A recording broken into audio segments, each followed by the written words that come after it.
everyone, welcome back to my channel. Today I'm going to be using some products from Waffle Flower Crafts to create a card that's kind of dedicated to what's happening in Palestine right now. So I'm using the Postage Collage set, it's the everyday stencil, and I'm going to be using the hands there that are holding the heart. So I'm using this stamp set without the dies because I don't have the dies as of yet. They're very versatile. You can use them for a lot of things. And today I'm just going to be using a single image from there. So I've got my waffle flower craft mat underneath there. It's a sticky mat, so the stencil sticks to there really nicely. I love it because it stops it from moving, and as you can see here, I'm using a Copic marker. I didn't have like a skin tone ink pad, so I decided to use my Copic markers to color in those hands.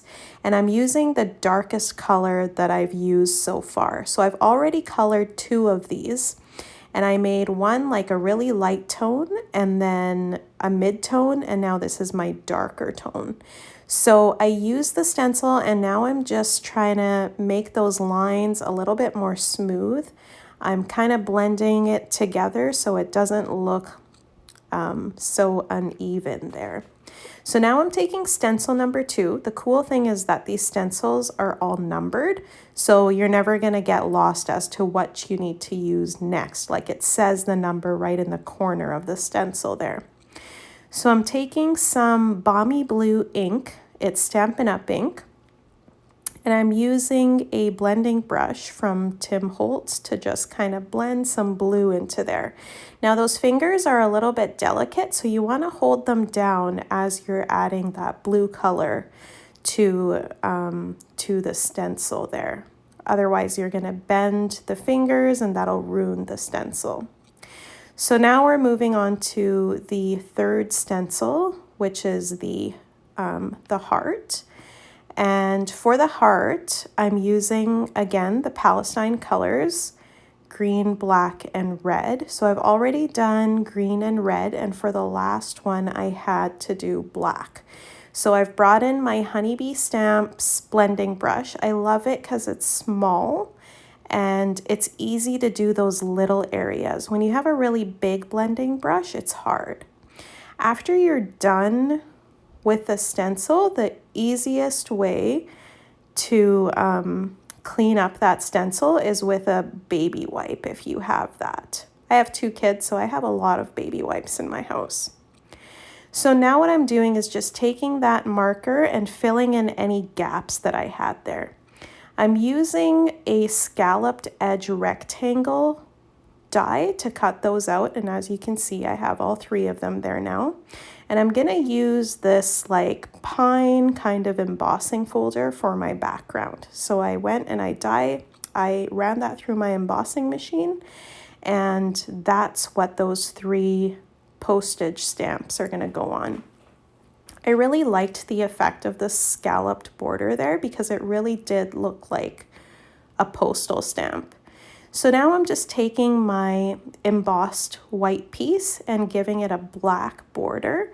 So I've brought in a piece of paper that's just a little bit bigger than the white piece.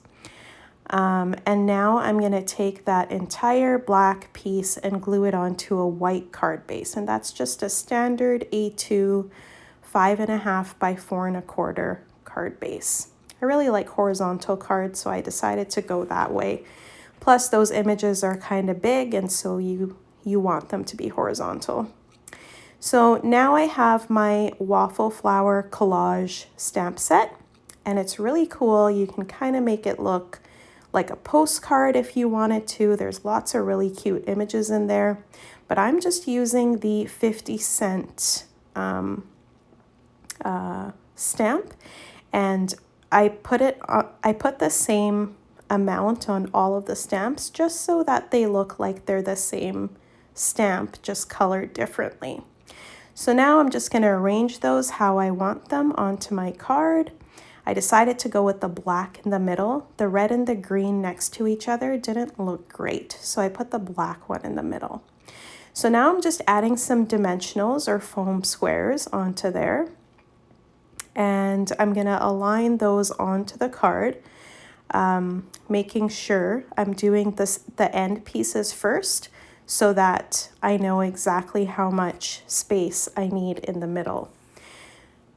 As you can see, I recycled some paper there, but I love to use my white paper. I don't think there's any square of white paper that goes into my garbage can. I recycle everything. So that one was a little bit crooked. I'm just straightening it out. And now I'm getting my final piece, putting some dimensionals on there too. These are the mini dimensionals from Stampin' Up. I have a whole bunch in my stash, so I am using those. So now I'm gonna take the final piece and center it onto my card. For the greeting, I had already went and stamped Sending Hugs. I had it from the So Sentimental bundle from Stampin' Up, and I die cut that with some black ink. For my bow, I'm using just some red and white twine. I needed something under that greeting to make it pop, and I'm just attaching it now with a glue dot. So I'm putting the bow, the center of the bow, onto a glue dot and then putting it onto my card. And now I'm just trying to line up where I'm gonna put that greeting. So I was kind of intentional about this. I only put dimensionals on parts that wouldn't be touching the bow because the bow was already giving it a nice lift and those postage stamps are already on dimensionals, so we didn't need any extras. So I'm just gonna go ahead and put that down. And then the last thing that I'm gonna do is put some embellishments on there. So I decided to go with gold just to make the card pop. And I'm glad I did because I feel like I've been using the silver ones a lot, but today I decided to go with gold. So I put a little one in the corner there, and then a bigger one, and then another small one. And that is my card for you today.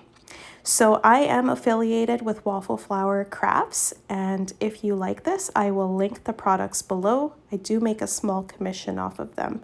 Thank you so much for watching, and have a good weekend.